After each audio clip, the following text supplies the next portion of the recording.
Mark Phillips is dating a woman named Lori. Overall, their relationship seems idyllic from the outside. They have hot tub nights and bar hop with friends together.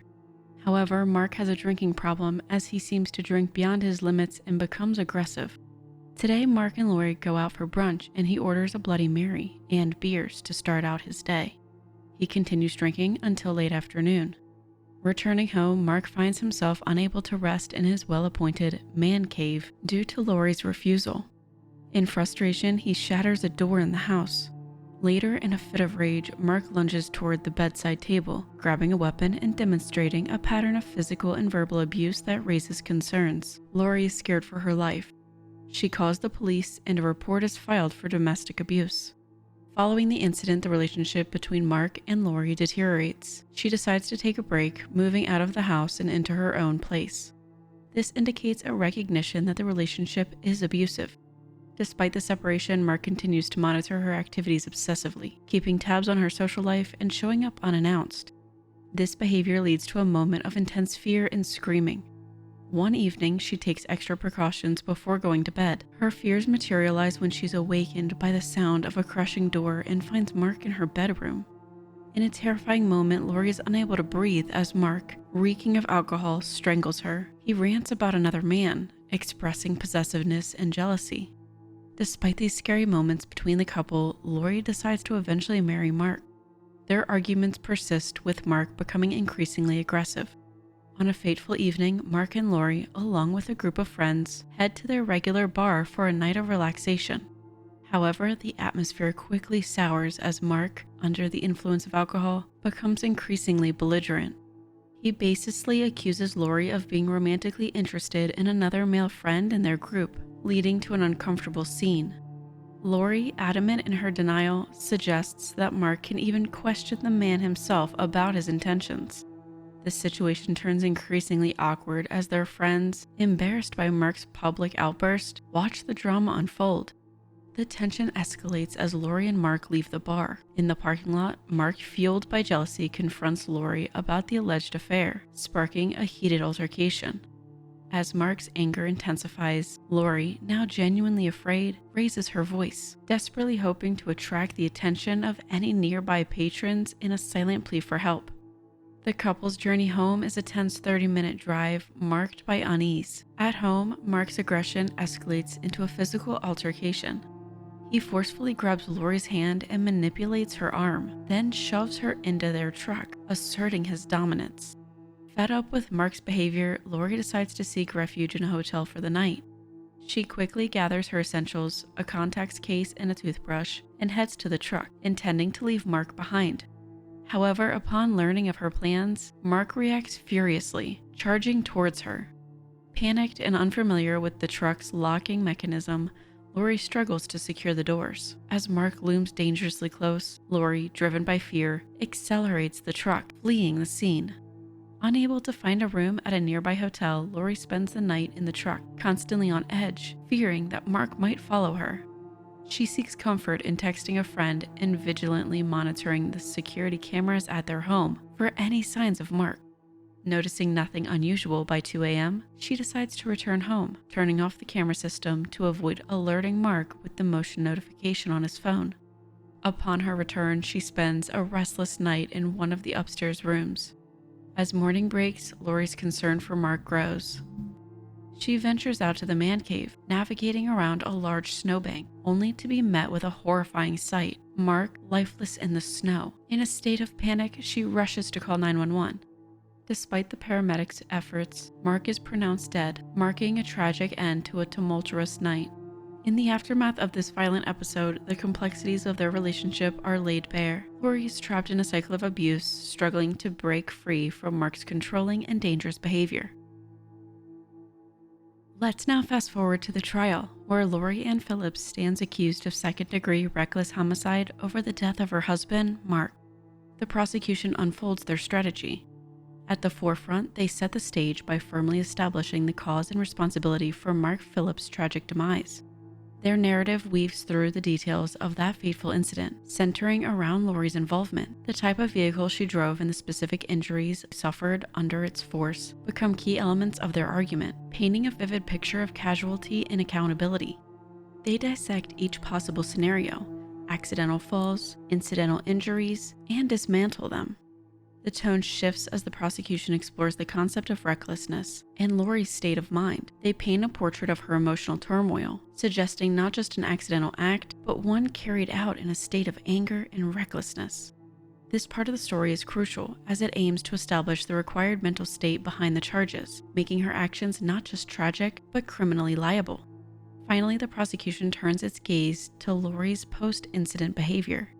They scrutinize her every action and statement, suggesting that her demeanor reveals a consciousness of guilt. This final chapter of their strategy is a subtle yet powerful attack on her credibility, hinting that her behavior in the aftermath is the behavior of someone burdened by guilt, not innocence.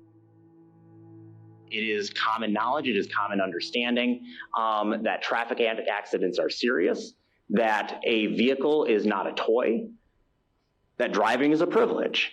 We all, if you've driven in your life or are aware of that, that driving is a responsibility, and it's because of how significant the damage can be, the risk of, again, great bodily harm, death, that kind of thing. We're talking about a vehicle. She turns off the cameras. She says that that's not to disturb Mr. Phillips. She indicates that, I guess she didn't indicate this, but I'm arguing she's going back to the situation, not the situation, but she's going back to a house alone after turning down potential law enforcement help or thinking that it was a cop in the subdivision. She wasn't looking for help. Again, acknowledging what had happened, the checking the cameras, the making sure, the nuances in how the system is or isn't armed. The fact that she didn't go to Winona, and we'll hear argument, but she has her version of events.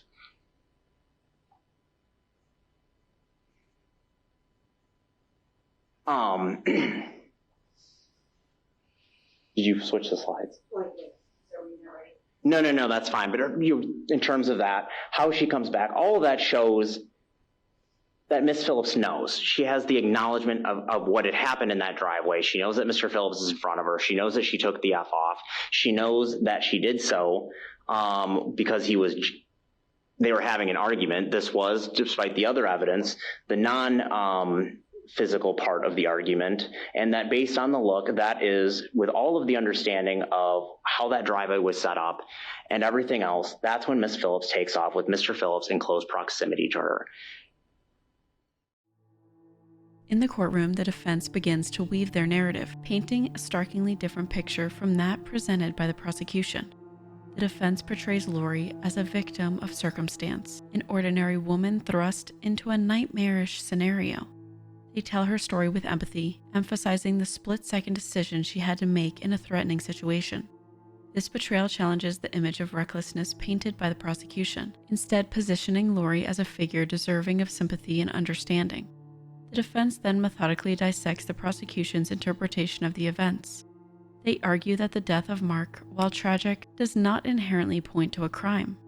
The focus is shifted to Lori's mindset and intentions at the time, suggesting that her actions were not born out of recklessness or malice, but were the response of a frightened individual in a volatile situation. This approach is aimed at sowing seeds of doubt in the jury's mind about the prosecution's version of events. Highlighting the gaps in the prosecution's case becomes a key element in the defense's strategy. They underscore the lack of direct evidence, pointing out that no one can truly know what transpired between Lori and Mark, or prove beyond a reasonable doubt that Lori was aware of the lethal risk of her actions. This emphasis on the uncertainties and lack of definitive proof is a calculated move to bolster the principle of reasonable doubt in the jurors' minds. Finally, the defense addresses the allegations of intoxication and recklessness head-on. They challenge the prosecution's lack of concrete evidence to support these claims and argue that Lori's actions were a reasonable response to an abusive and dangerous situation, not the actions of a jealous or angry individual. This final chapter in their narrative aims to dismantle the prosecution's portrayal of Lori's motive and mental state, presenting her instead as a person reacting to an overwhelming situation. There was never going to be a good outcome on February 22nd. There were only two possible outcomes, and they were both bad. It was a lose-lose game that Lori Phillips was forced to play. I told you at the very beginning of this case that this is the story of an ordinary woman in an impossible situation. Case where somebody was forced to react, and she reacted the best that she could in the few seconds that she had. It's the state's job to fill in these blanks. And effectively what they're relying on is this assumption that she must be in the wrong without feeling the need to prove exactly why that is the case. I found it offensive, ladies and gentlemen, that the state came in here and said, this is how a domestic violence victim should feel. This is how she should react. Ladies and gentlemen, the state has no business telling Lori Phillips how she should react. You're not going to know how that's going to go until you're in that situation yourself. The same thing with the trauma. There is no right or wrong way to respond to the death of your spouse. People respond differently. And the state seems to be relying on this assumption that, well, Ms. Phillips should have behaved a certain way if this was innocent as opposed to not. Matthew Garrick, the bartender, recounts his encounter with Lori and Mark on the night of the incident. He's a seasoned bartender at the bar that the couple visited with friends. He knows Lori through her children and their shared interest in darts. That night, he recalls distributing gambling tickets and overhears horrific slurs from Mark's mouth aimed at Lori while aggressively trying to pull her off the bar stool. The anger in Mark's voice and his physical dominance over Lori compel Matthew to intervene. Mark, inflamed by Matthew's intervention, eventually leaves the bar. He confronts Mark, bluntly warning him about potential repercussions. In the courtroom, questions turn to Matthew's relationship with Lori. He describes her as a nice acquaintance, someone he chats with casually at the bar. His knowledge of Mark, however, is limited to occasional sightings. The testimony shifts to that fateful evening's details. Matthew did not observe any other concerning incidents, as his focus was mostly on serving drinks and managing the bar. When asked, Matthew asserted that he would have intervened in the same manner if the aggressor had been a stranger, emphasizing his commitment to patron safety in his role as a bartender. His words paint a vivid picture of the night's events, revealing the tension and aggression that pervaded Mark's behavior. At some point on the 19th of 2018, did you see Ms. Phillips in the bar? Yes. And was there anything in particular that drew your attention or concern to Ms. Phillips at the East Side Bar? Yes. What did you observe that drew your attention? As I was pulling tickets for another clientele, so gambling tickets, I was walking over to where that area was, and her and Mark were sitting over there on the corner of the bar. And as I was counting out tickets, I heard, quote unquote, from Mark's mouth, "You loving whore." And that's when I had to stop immediately and kind of put that to rest real quick. How was Mark saying this? Was he animated, agitated, angry? Yes, he was angry. He was hovering over her, tugging on her arm, trying to get her off the bar stool. Okay. And I assume that you've seen your fair share of drunk people in your line of work? Yes. Do you often intervene in circumstances where somebody might be having a drunken argument? Not unless there's physical contact.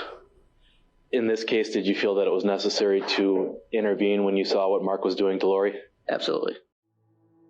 Officer Michael Valencia takes the stand, a 25-year-old law enforcement veteran from the sheriff's office. He recalls responding to a distressing scene. His duty that morning was to investigate a report of a person down in a snowbank. The courtroom listens intently as the 911 call is played. The call captures a frantic and emotionally charged conversation, with a voice pleading for medical assistance and describing a dire situation. Lori struggles with the gravity of the situation, oscillating between shock and a desperate attempt to understand what happened.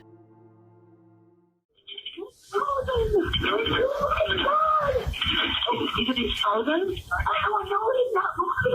Oh my God! Is he breathing? No, I don't think so. Okay, stay on the phone with me. Do not hang up. I'm going to page some help out, and then we're going to get some medical team to help you here. Hang on 1 second.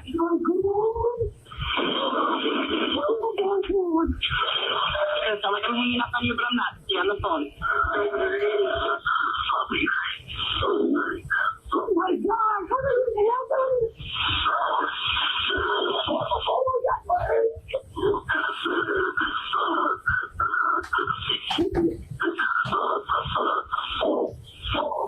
Okay, what's your first name? Lori. What is it? Lori. Okay, what?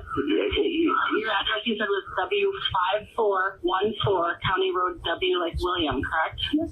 Okay. Yes. All right, stay on the phone with me. I'm going to put you through to our medical team. They're going to have a questions to authorize. Don't hang up. One moment.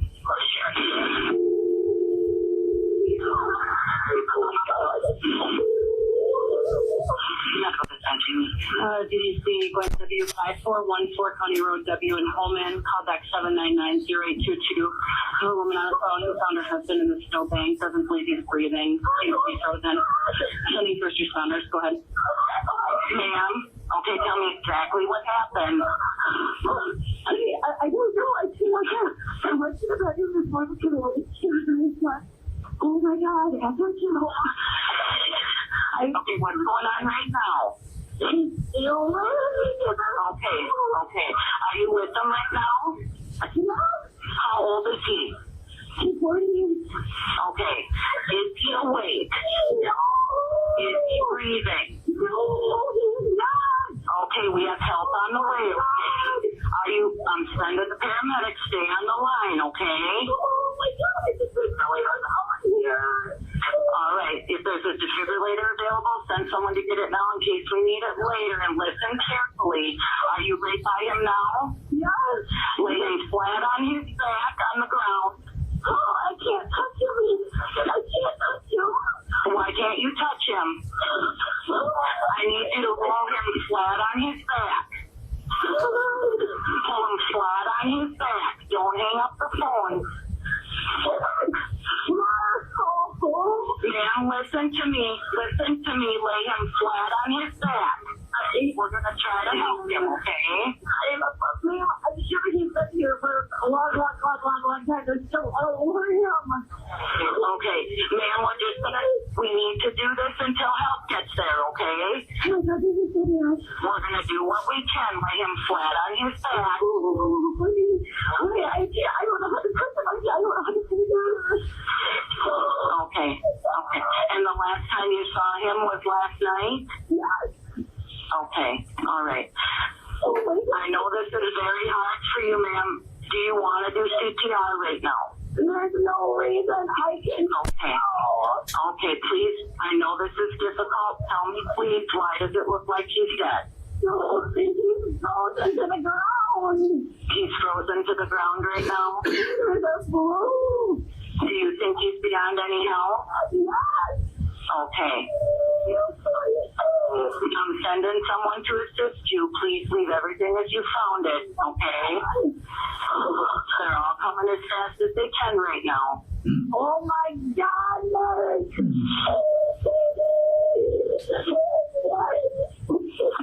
Oh my God! I'm right here with you until they get there, okay? Oh my God, I don't even know how this happened. Oh my God.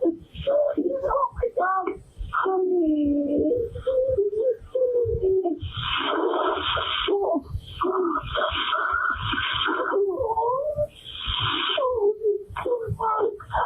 my God. Oh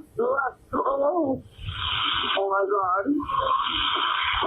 Ma'am, I'm right here.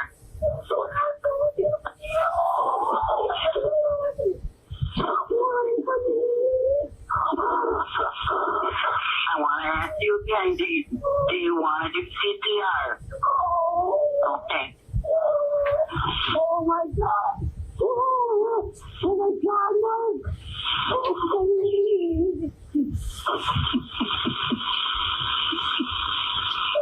I'm right here with you until help comes. Oh my God, why is he out here?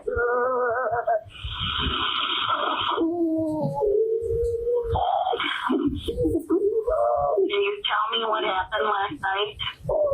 Yes, we got into an argument, and we got home here, and he was being aggressive, and I took off in the truck, and he tried to stop me, but I didn't know that he got hurt or anything. I didn't know. He's awesome. I don't know what happened.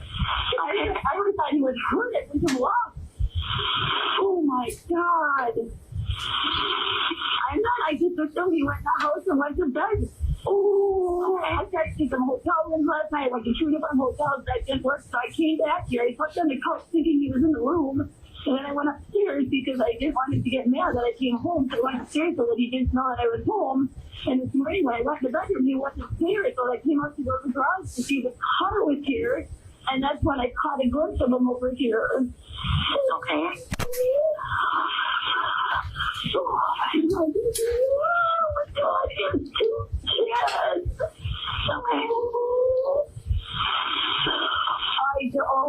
I'm so sorry you're here. Ma'am, I can give you CPR instructions if you want to do CPR on him. There's no, I'm sorry. I wish that was an option. Okay. Oh my God, Mark. The officer describes arriving at the scene, where he discovers Mark Phillips down in the snow, not moving. The environment is tense and chaotic, with the first responders trying to make sense of the situation. As the testimony continues, the officer provides a detailed account of the scene. He describes the layout of the property, the position of Mark's body, and the snow-covered surroundings.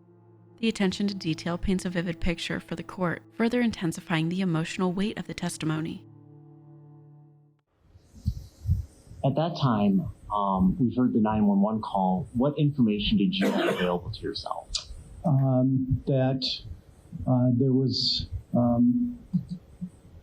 a person who was down in the snowbank, possibly deceased, that there had been an argument the prior evening, and it was information to that nature. I would say that when I pulled into the driveway, I could hear these sirens on the first responder vehicles arriving. They arrived a short time later. They have all of that equipment and could provide much better care from the position I was in. It did not, at that time, seem to be anything that would be needed. Lori's testimony delves into the complex and emotional aspects of her relationship with Mark. She begins by firmly stating that she never intended or believed that Mark would die that fateful night. Reflecting on the beginning of their relationship, Lori recalls when they first got together. The encounter, filled with an air of nostalgia, occurred at a local event where they reconnected after knowing each other for many years. She describes the encounter as unexpected and delightful, leading to a conversation that rekindled their acquaintance. This reconnection soon blossomed into a romantic relationship a few months later. Lori speaks fondly of this period, describing it as awesome and filled with joy. They shared common interests like watching TV, cooking, dancing in the kitchen, and spending time with family and friends. The relationship quickly progressed and the two moved in together. She reflects on this period as a time of rapid change and deepening commitment. However, not all was perfect. Lori admits there were times when the relationship was not great, hinting at underlying issues that would later surface. Lori often reflects on the happier times they shared, a common trait among abuse victims who cling to the positive aspects of their relationship. Her enduring attachment to Mark leads her to defend him, even in the face of the significant trauma he inflicted upon her. This defense is a poignant reflection of the complex emotional bonds that often form in abusive relationships, where feelings of loyalty and affection persist despite the adversity and pain endured. We were at I was at June Dairy Days with a friend, and he went running by. Okay, you kind of did a little roadrunner motion there. Yeah. Tell us about that. So we were standing outside watching the band, and Mark was running by, like going back into the bar or beer tent to see his friends, and he's like, as he always says, he was like, "Skirch," like he stopped, and he's like, "Oh, hey," and said hi. The two of you strike up a conversation at that point? We did. Did that eventually lead to a romantic relationship with Mr. Phillips? Yes, a few months later, yes. Okay, so when approximately did the two of you start dating? It was August of 2016. And what was the beginning of your relationship like with Mark? It was awesome. He was amazing. We just had so much fun together. Were there points in your relationship when Mark specifically was not pleasant to be around? Yes. What points of the relationship were those? Well, they would be if Mark was jealous over somebody. That's really the only problem we ever had. What would Mark look like when he's angry or jealous? Well, I mean, he would just be like yelling, screaming, sometimes becoming physically abusive. And what kind of things would set Mark off and make him jealous? If somebody looked at me, if there was somebody who was maybe I don't know if I want to say intimidated by, but maybe like he thought that they had some type of interest or something. Now, when Mark got angry, when Mark got jealous, would he also get angry? Yes. Who would that anger typically be directed at? Me. It was always me. And what kind of things did he blame you for, Lori? Well, he would think that I wanted somebody else or something. That would be his main thing. Was that something that happened often where Mark would assume that you were interested in another man? In his mind, yes. It was never true, but yes, in his mind. You said you would get in trouble. Why do you say you would get in trouble, Lori? Because he took it out on me. Because it was your fault whenever another man showed you? Objection leading. Sustained. Did you have an impression as to whether or not Mark assigned fault to you or another person when another man paid attention to you? The fault would always be mine. So you mentioned that these incidents tended to happen or tended to be worse when he was drinking. Is that correct? Yes, that's correct. Did this type of thing generally happen when Mark was sober? Never. No, he was amazing when he was sober. Mark was the greatest guy. And that's one point I want to make clear. Lori reflects on the initial spark that ignited the argument, Mark's belief, fueled by jealousy, that she harbored a desire to be intimate with a male friend they had encountered at the bar. His consumption of alcohol exasperated these feelings, spiraling into a state of rage. Upon their return home, Lori found herself in a volatile altercation with Mark.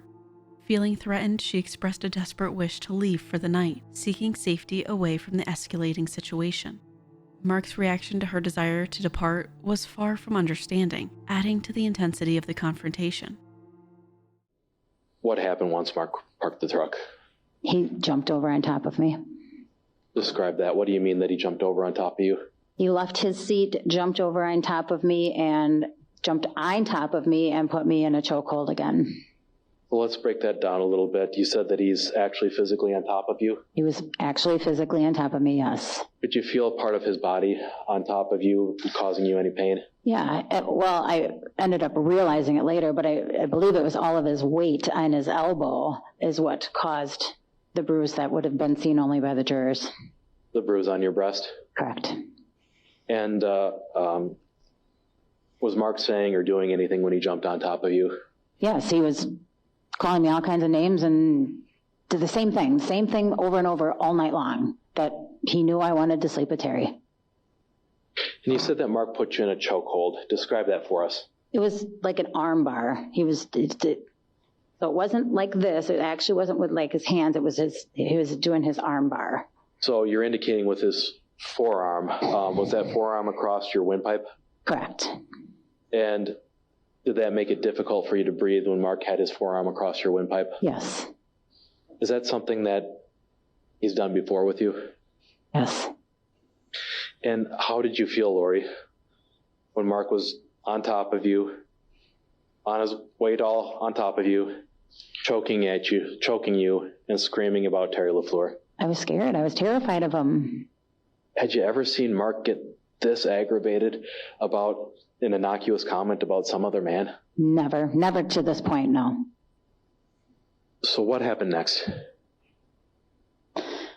I mean, okay. To the point where he got off of me, or to the point? So let's break it down a little bit here and talk about, did Mark grab your head at any point?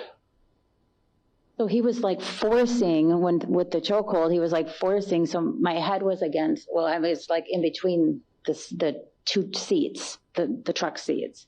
But I'm sure that's when like my earring ripped out because he was holding my head down. So he's sitting on top of you, kind of like I'm positioning now, with his elbow down and his forearm across your throat. Correct. Were you able to get up on your own power at that point, Lori? Not with it until he got off of me, no. Have you ever been able to fight Mark off when he gets like that? Not when he's on top of me, no. With all of his weight, no. Lori describes the urgency of her decision to swiftly accelerate out of the driveway as a response to Mark's aggressive attempt to lunge at her. When questioned by the attorney about Mark's exact location in relation to the truck at the moment she sped away, she assures the jury that he was not within her line of sight. She emphasizes that there was no conceivable way for her to have known that she inadvertently ran over him in her desperate bid to escape the escalating situation. What your response was to Investigator Leinfelder when he asked whether or not you hit your husband with the truck? I said I did not. What's your impression, or did you believe at that time that you had hit Mark? No.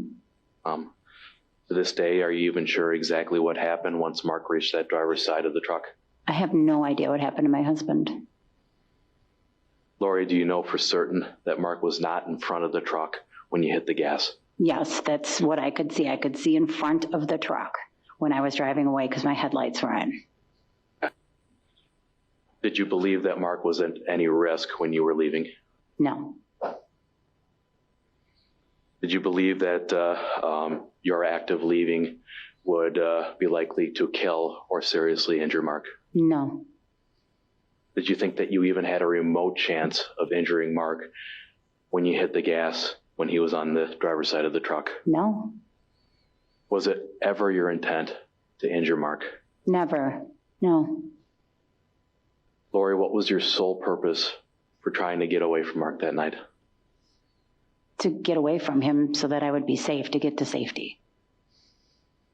Despite everything that we've heard and everything that we've testified to in this trial, how do you feel about Mark today? I love him. I miss him. Lori recounts her decision to leave the home that evening, seeking solace in a hotel for the night to distance herself from the events. She vividly remembers returning home in the wee hours of the morning, only to find Mark absent. Initially, she didn't dwell on his absence, considering the possibility that he might have gone out to the bar again. Later that morning, with a sense of unease, Lori ventured outside to check the man cave, wondering if Mark might have chosen to sleep there. It was on this path that she stumbled upon a chilling sight: Mark, motionless, lying on the ground. An image that was both shocking and surreal. The subsequent video evidence captures Lori's poignant moment of realization as she checks for his vehicle before discovering her husband tragically deceased.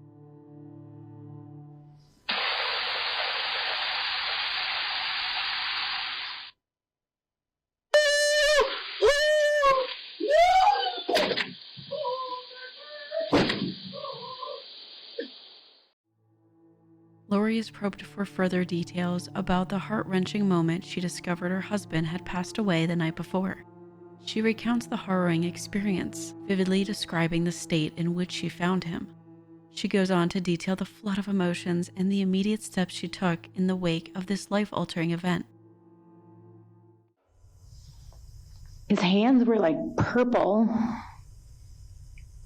I could tell. It was obvious. And how did you react to seeing Mark out there dead? I mean, Give me a minute. How did I react? I was in disbelief. I was in shock. I just ran. Then I ran inside the house to go get my phone to call 911.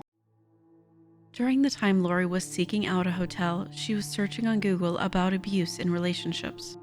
Her hope was to text this to Mark to give him awareness about his actions. Lori sent the following text, quote, "An abuser can seem emotionally needy. You can get caught in a trap of catering to him, trying to fill a bottomless pit, but he's not so much needy as entitled. So no matter how much you give him, it will never be enough. He will just keep coming up with more demands because he believes his needs are your responsibility until you feel drained down to nothing." Take note of the name that she has for her husband in her phone. She has him as Boss Man. This is telling of how she views her husband. Earlier in the trial, when the prosecution cross-examined the defendant, he took a controversial angle. The attorney, with a tone of accusation, begins to delve into the dynamics of Lori's relationship with Mark. The questions, increasingly pointed, suggest that Lori might have played a role in instigating the anger in Mark that led to the tragic events. This line of questioning reveals the prosecutor's victim-blaming tendency, implying that her actions or behavior could have provoked Mark's anger, thereby contributing to the ensuing tragedy. This tactic, risky yet potentially impactful, adds another layer to the prosecution's multifaceted strategy, aiming to influence the jury's perception of Lori's role in the events that unfolded. And then at 10:57, do you agree that's when you sent the text, the "Have a nice life" from Bismarck that we've seen several times? If that's what the time was stamped on. And you sent that to Mr. Phillips. Correct. And Mr. Phillips, well, let me rephrase that. 10:57, we agreed from our timeline that you got into your house at about 10:42 to 10:45, Okay. right? Yes. Do you agree with that? Okay. Sure. Yes. If you don't agree with that, disagree with that, and I'll move on. Do you agree with that? I believe your time period is Okay. close. Yes, I'm sure. And then there's a period of time where Mr. Phillips goes in the house, correct? Right? Yes. When we first got back home, yes. And then you testified that there is minutes that he is going through that center console trying to delay for time. Is that correct? That is correct. And then you leave the driveway and you go to the subdivision that is about 2 miles down the road, correct? That is correct. So 10:57, how long do you think, based on what we just walked through, that you've been in that subdivision? You mean how long I was there altogether? Between the time you got there and the time you sent that text at 10:57 to Mr. Phillips. I don't, it was 5 years ago. I have no idea how long I was. I have no idea. That's fine. So you send that text to Mr. Phillips. I thought I heard yesterday, I thought I heard you say yesterday that you sent that sarcastically. Did I hear that right? Is that wrong? That's No. an object to mischaracterization. I'm asking her to clarify. She can clarify. So I don't know, the ending part is what I was not sure. I don't remember if I was being facetious or if I was being genuine. When it said good luck in Bismarck, I don't remember. Okay.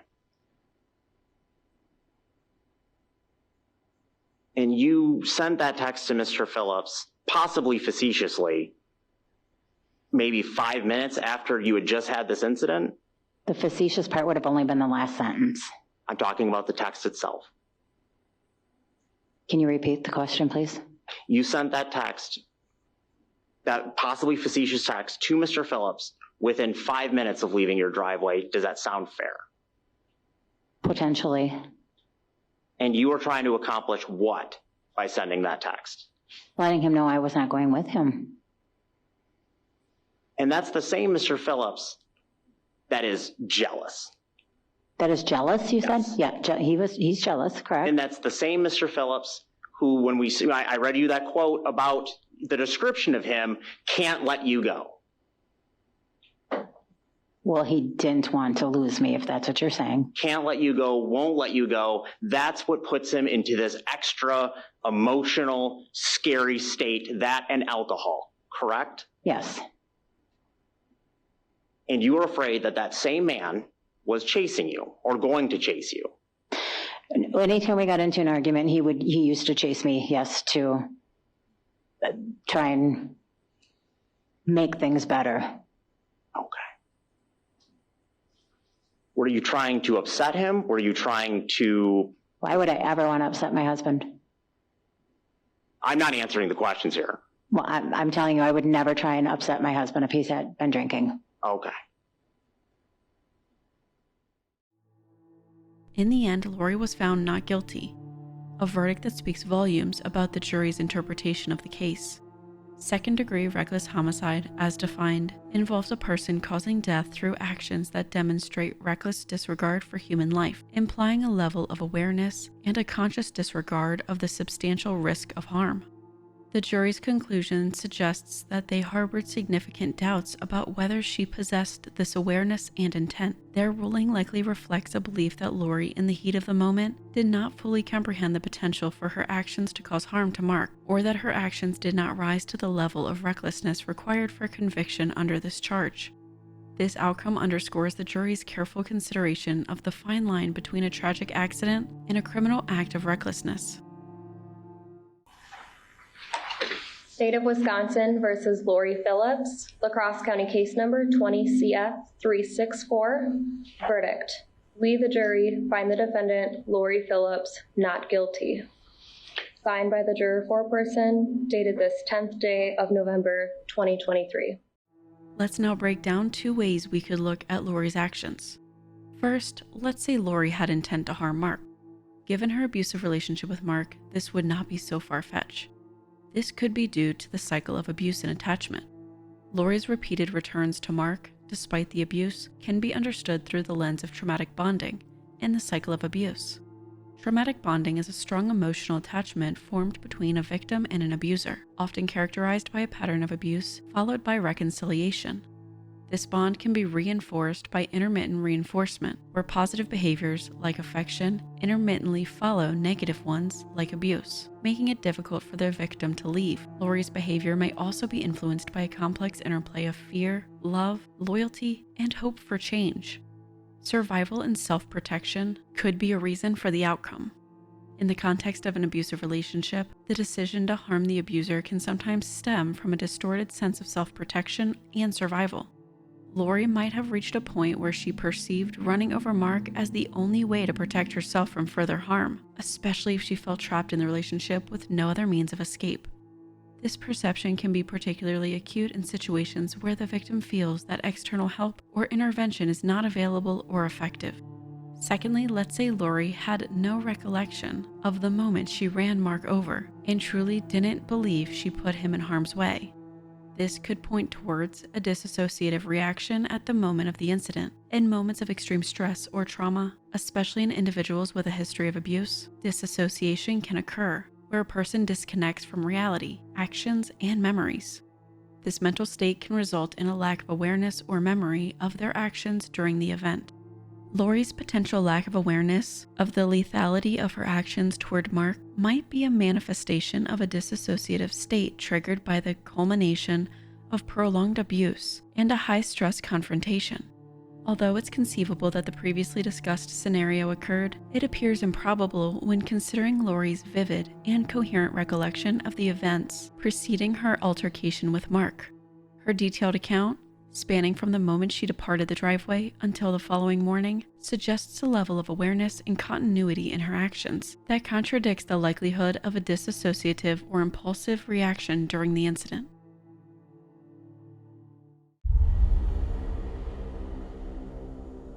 Do you think Lori had any awareness that she ran her husband over? Do you think his death could have been caused by something other than the truck? Please remember to subscribe to the channel to receive automatic reminders of our weekly videos, which we premiere on Sundays, followed by a live hangout session, and to also be reminded of our weekday streams, where we cover full trials and true crime stories. Also, if you want early access to ad-free and uncensored versions of all Wicked videos, feel free to become a channel member. Becoming a member will also give you access to exclusive emotes and badges. Thank you for watching, and join us next time when we explore the psychological maze of some of the most wicked people.